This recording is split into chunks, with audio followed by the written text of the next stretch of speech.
남을 윤택하게 하는 자, 남을 윤택하게 하는 자라는 제목으로 말씀을 나누겠습니다. 여러분들 다 보셨겠지만 저희 딸이 있는데 9개월 됐죠.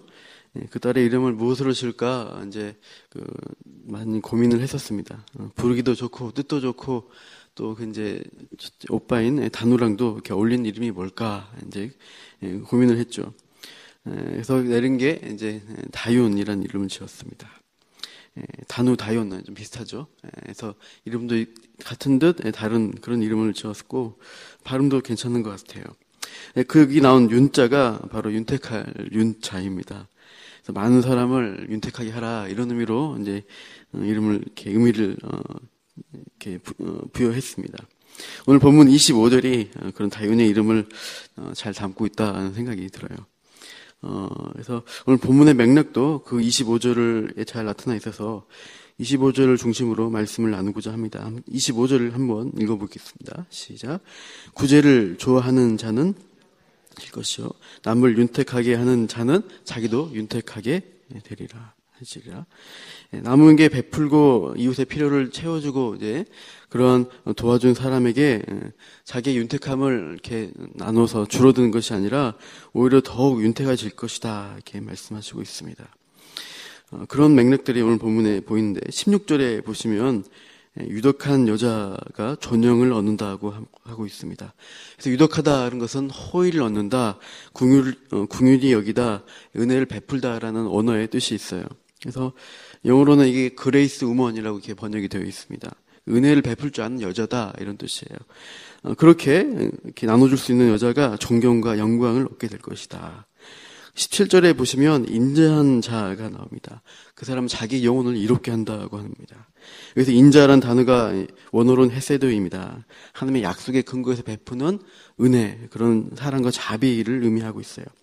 하나님이 인간들에게 은혜를 베푸는 것처럼 사람도 다른 사람에 대해서 그 하나님의 마음으로 인자하게 대하는 것, 그런 사람이 자기의 영혼을 이롭게 하는 그런 일들이 있을 것이다 말씀하고 있고요. 18절 19절에 보시면 어제 나온 대로 공의라는 단어가 또 두 번에 나오고 있습니다. 공의를 뿌린 자의 상이 나오고 또 공의를 지키는 자가 생명에 이른다는 말씀입니다. 공의는 어제 뭐라고 했습니까? 유대인이 집집마다 두고 있는 기부하기 위한 저금통, 그것을 체다카, 공의라고 한다고 했어요. 자선을 의미하는 말이고 또 동시에 반드시 해야 될 의무다라는 것이 뜻이 있습니다. 내가 가진 부도 하나님이 주신 것이니 이 부를 다른 사람에게, 나에게 보여주신 어려운 이웃에게 나눠주는 것이 마땅하다는 긍휼의 정신이 이 공의에 있는 것입니다. 이 공의의 정신이 구약 곳곳에 율법과 규범 가운데 나타나고 있어요. 레위기를 보시면 레위기 신명기에 잘 나타나 있습니다. 레위기 19장 9절을 보시면 이렇게 규정하고 있습니다. 너희가 너희의 땅에서 곡식을 거둘 때 너는 밭 모퉁이까지 다 거두지 말고 내 떨어진 이삭도 줍지 말며 내 포도원의 열매를 다 따지 말며 내 포도원에 떨어진 열매도 줍지 말고 가난한 사람과 거류민을 위하여 버려두라. 이렇게 명령하고 있어요. 신명기에는 이렇게 되어 있습니다. 15장 11절 땅에는 언제든지 가난한 자가 그치지 아니하겠으므로 내가 네게 명령하여 이르노니 너는 반드시 내 땅 안에 내 형제 중 곤란한 자와 궁핍한 자에게 내 손을 펼지니라. 이렇게 나눠주는 삶을 살아야 한다. 그래서 레위인 객과 과부와 고아를 반드시 공동체에서 챙겨줘야 한다. 이런 말씀들을 많이 하고 있습니다. 이스라엘 백성들은 그러한 나눔, 자선을 통해서 분배의 공의를 이루어갔던 것입니다. 그것이 이스라엘 하나님 나라 공동체가 이루어지는 방법이었던 거예요. 초대교회에서는 신약에 가보시면 좀 더 적극적인 나눔의 공동체를 실천을 합니다. 이제 초대교회, 이제 예수님 부활하시고 승천하시고 나서 시작하는 교회 공동체가 어떻게 됩니까? 개인의 사유재산들을 모읍니다. 그리고 공동 소유로 서로 필요를 채워주는 그러한 나눔의 삶을 실천합니다. 믿는 사람이 함께 물건을 통용합니다. 그리고 소유를 팔아서 서로 나눠주면서 날마다 같이 모여서 예배하고 음식을 나누게 됩니다. 그렇게 하나님을 찬양하자 그 예루살렘 사람들이 초대교회 성도들을 칭찬하게 되고 또 구원받는 자들이 날마다 더하게 되었다고 하고 있어요. 공산주의가 아닌 공산사회가 이루어졌던 것입니다. 다만 이제 그때만 이루어진 특수한 면이 있긴 합니다. 그러나 우리가 그 공산의 어떤 공유의 정신을 이어가는 것은 중요합니다. 그래서 하나된 공동체를 이루는 것이 그것이 바로 천국에 가까운 이 지상에서의 그런 삶의 모습을 재현하는 것이다 생각이 들어요. 자기만을 위하는 이기적인 자에 대해서는 오늘 본문에서는 미련한 자, 악인이라고 규정을 하고 있어요. 하나님을 의지하지 않고 재물을 의지하는 것입니다. 그래서 그의 삶의 이유, 동기는 이기적인 자기 본성, 악한 본성이라는 거예요. 26절 보시면 오늘 본문에 곡식을 내놓지 않는 사람이 나옵니다. 추수 때 곡식을 싸게 많이 이제 모아 놓습니다. 그러나 보릿고개라든지 곡식이 없어지는 때를 기다리는 거죠. 그때 이웃이 굶든 어렵든 말든 곡식을 풀지 않는 겁니다. 왜요? 가격이 계속 올라갈 때까지 기다리고 있는 거예요. 그런 악덕 상인들을 추수 때 그렇게 곡식을 내놓지 않는 자라고 하는 것입니다. 독과점을 가지고 사람보다 재물, 돈이 더 중요하다라고 그 가치를 두는 사람인 것입니다. 사람이 꽃보다 아름답다는 노랫말도 있는데 이런 사람들은 사람이 돈보다 아름답지 않다, 덜 아름답다, 못 아름답다 이렇게 생각하는 거예요. 그런 자에게 백성들은 왜 하나님의 공의를 실천하지 않냐 욕할 수밖에 없다는 것이에요. 저주를 받게 된다라는 것입니다. 이렇게 하나님보다 재물을 최우선 가치로 삼고 있는 자는 어떻게 될 것이냐. 28절 보시면 자기의 재물을 의지한 자는 패망하려니와 망할 것이다. 결국 망한다. 재물이 하나님 자리에 들어가 있기 때문에 결국은 하나님의 심판과 저주 자리에 가게 될 것입니다. 그러나 의인은 어떤 자라고 합니까? 의인은 푸른 잎사귀와 같다라고 28절에 말씀하고 있습니다. 번성할 것이다. 남을 풍요하게 윤택하게 할 줄 아는 사람은 복을 받은 자입니다. 이게 무슨 복이냐? 생명을 살릴 것이고 또 사람을 얻는 복이 될 것이다. 이렇게 말씀하는 거예요. 아브라함이 받은 복의 근원의 역할과 같은 것입니다. 복의 통로가 되어 많은 사람의 생명을 구합니다. 그리고 사람들에게 감동을 줄 수 있는 사람이 됩니다. 25절 윤택하게 한 자가 오히려 윤택하게 되고 사람을 이제 얻는 그런 의인의 모습이 뒤에 나오고 있는데 제가 예를 들면 페루의 수도 리마라는 도시가 있는데요. 거기 사막 도시입니다. 세계에서 두 번째로 큰 사막 도시입니다. 연중 강수량이 30ml 이하라고 합니다. 우리나라는 1300입니다. 5월 한 달만 해도 100리터가 넘습니다. 평균적으로요.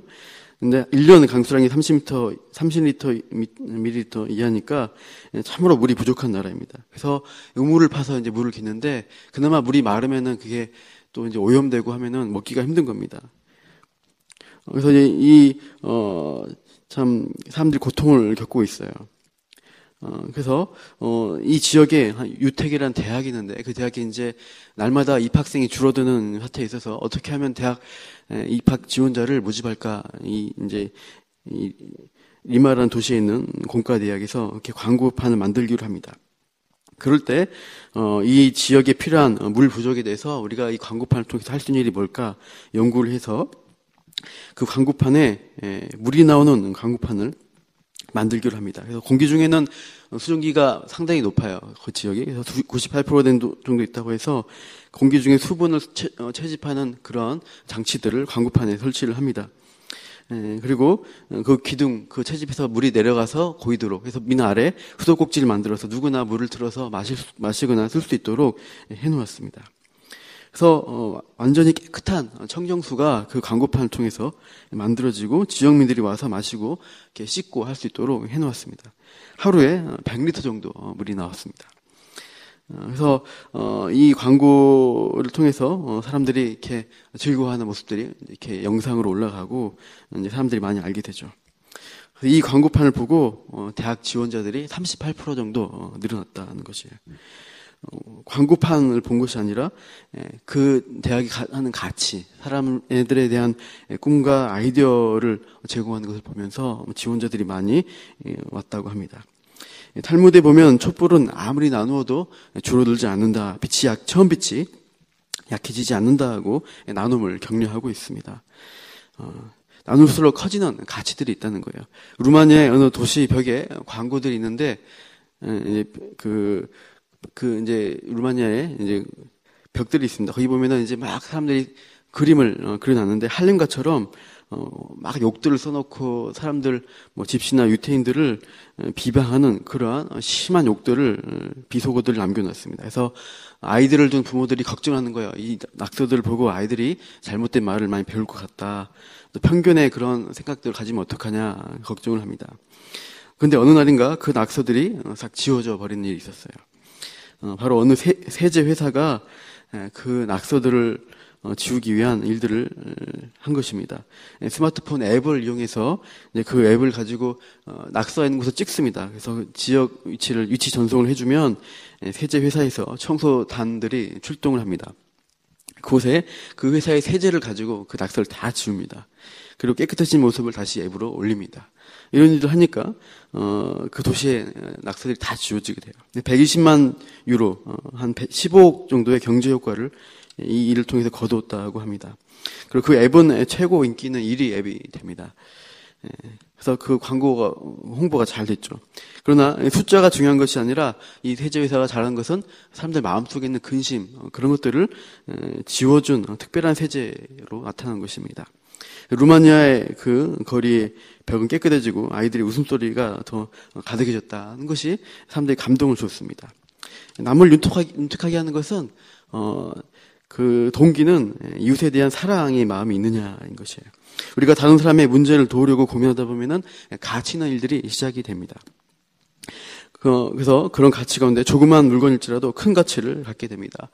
2001년도에 브라질에 있는 보일러공이 있는데 그 이제 이웃의 어떤 소년이 이제 그것은 판자촌이고 해서 그 창문도 없는 그런 빈민가였어요. 그래서 빛이 없는 곳에 낮에도 어두컴컴한 집에 있다 보니까 이 소년이 책을 읽지를 못합니다. 밖에는 유괴범들이나 범죄들이 많이 있어서 함부로 나다니기가 힘든 것이죠. 그래서 이렇게 가스등을 켜면 돈이 들어가니까 함부로 읽을 수도 없고 그런 고민하는 가운데 이 알프레드 모조라는 이 사람이 페트병을 가지고 전구를 만듭니다. 지붕을 뚫어서 그만큼 물을 담고 표백제를 이렇게 넣어놓습니다. 그리고 그것을 이제 꽂아 놓으니까 이렇게 태양빛이 산란이 돼요. 그래서 마치 전등빛처럼 굉장히 밝은 빛을 비추게 됩니다. 그래서 이 아이가 이렇게 이웃집 아이 소년이 공부하게 되고 이것이 이제 그 지역에 소문이 나서 많이 퍼져나갑니다. 작년에는 필리핀 오지마을에서 이 태양열 페트병을 응용한 태양열을 이렇게 단 페트병 전등이 만들어지게 돼요. 필리핀의 한 사회사업가가 노력해서 10만 원 정도 비용이면은 전기 없이 밤에도 등을 밝힐 수 있는 그런 페트병 전등을 만들게 됩니다. 최고의 발명품은 사랑이라는 것이에요. 사랑의 마음이 있으면 어떤 사람을 윤택하게 할 수 있는 또 가치 있는 일들이 시작이 된다고 하고 있습니다. 그래서 우리가 남을 윤택하게 한 일, 우리 함께 고민해야 할 것이고 또 우리가 주변의 사람들, 이웃의 필요들을 돌아봐야 하지 않는가. 우리 남문교회가 또 이 지역에서 우리 이웃에게 할 수 있는 일이 무엇일까 함께 고민하면서 오늘도 남을 윤택하게 하는 삶을 살아가는 우리가 저와 여러분이 되기를 축원합니다. 기도하겠습니다.